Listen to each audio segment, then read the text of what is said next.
Al-Kisah, dalam sebuah hadis riwayat Imam Ahmad, diceritakan bahwa suatu saat, di hadapan para sahabat, Rasulullah Shallallahu Alaihi Wasallam menggambar garis lurus. Lalu, beliau katakan, "Hadza syiratullahi mustaqima'a." Inilah jalan Allah yang lurus. Lalu, pada garis lurus itu, beliau menggambar garis yang bercabang, ke kiri dan ke kanan.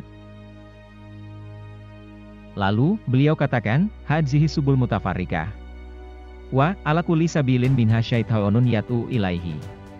Ini adalah jalan yang bermacam-macam, dan pada setiap jalan yang menyimpang ini ada setan yang mengajak manusia ke jalannya.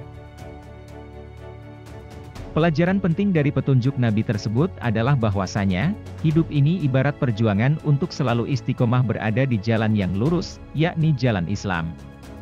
Dan sepanjang waktu, setan akan selalu berusaha untuk menyesatkan manusia dengan berbagai cara, agar manusia keluar dan tersesat dari jalan yang lurus.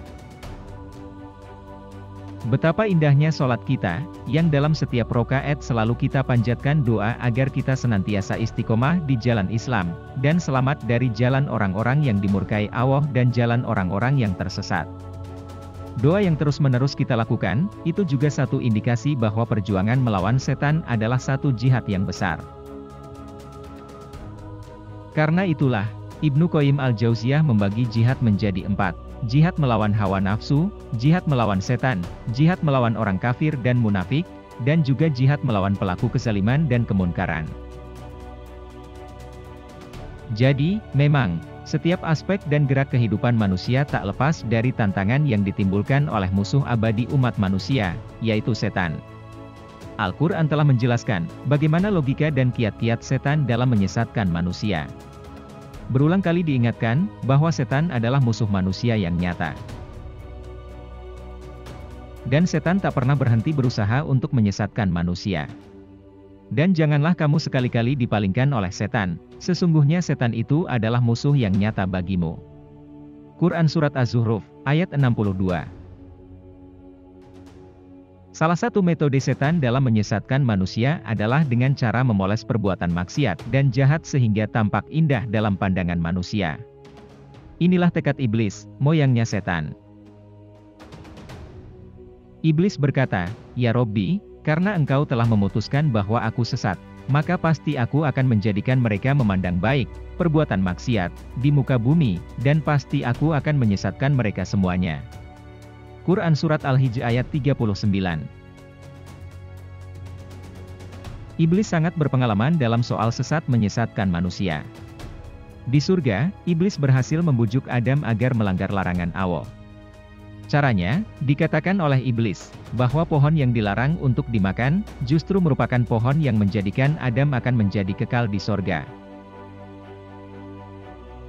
Karena itulah iblis menyebut pohon larangan itu dengan nama, Syajaratul Khuldi, pohon keabadian. Dalam Al-Quran digambarkan bagaimana iblis membujuk Adam, "Hai Adam, maukah saya tunjukkan kepada kamu pohon Khuldi dan kerajaan yang tidak akan binasa?" Quran Surat Toha ayat 120. Salah satu kiat setan dalam menyesatkan manusia adalah dengan memandang baik perbuatan-perbuatan jahat yang telah diharamkan oleh Islam.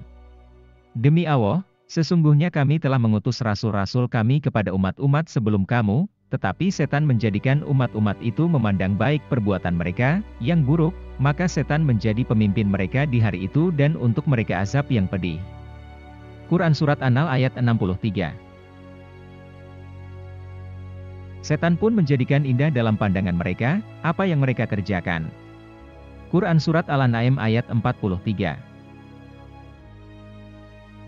Al-Quran menggambarkan, bagaimana hebatnya potensi dan prestasi setan dalam merusak pikiran manusia, sehingga perbuatan yang jelas-jelas jahat bisa dipersepsikan oleh manusia sebagai perbuatan yang seolah-olah baik.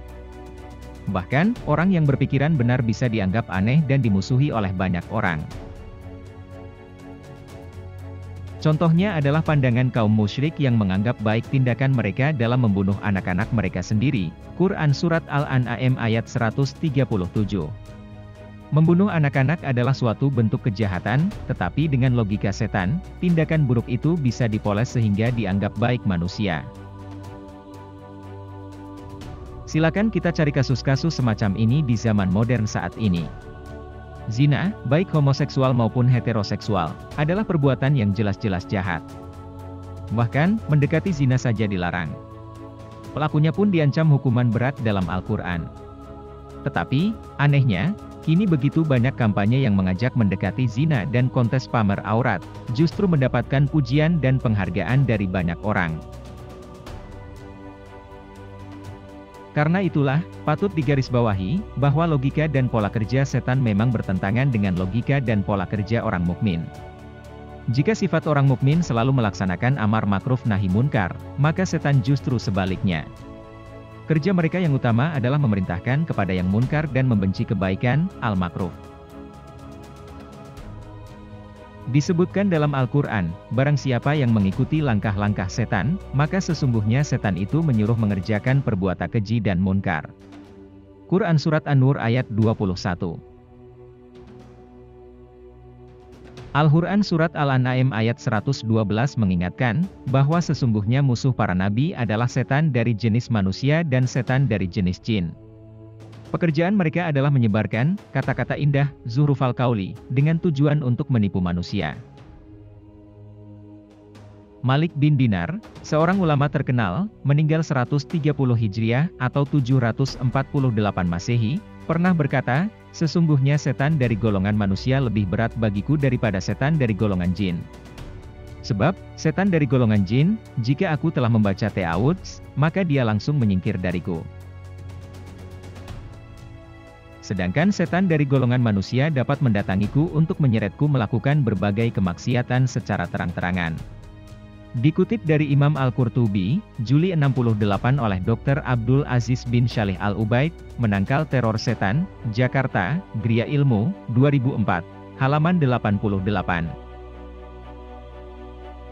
Setan baik dari golongan manusia maupun dari golongan jin memiliki ambisi utama untuk menyesatkan manusia, seluruhnya. Dan mereka membantah dengan alasan yang batil untuk melenyapkan kebenaran dengan yang batil itu. Quran Surat Al-Ghafir ayat 5.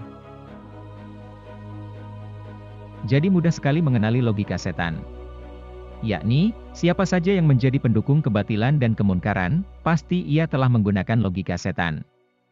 Wahai orang-orang yang beriman, janganlah kamu mengikuti langkah-langkah setan.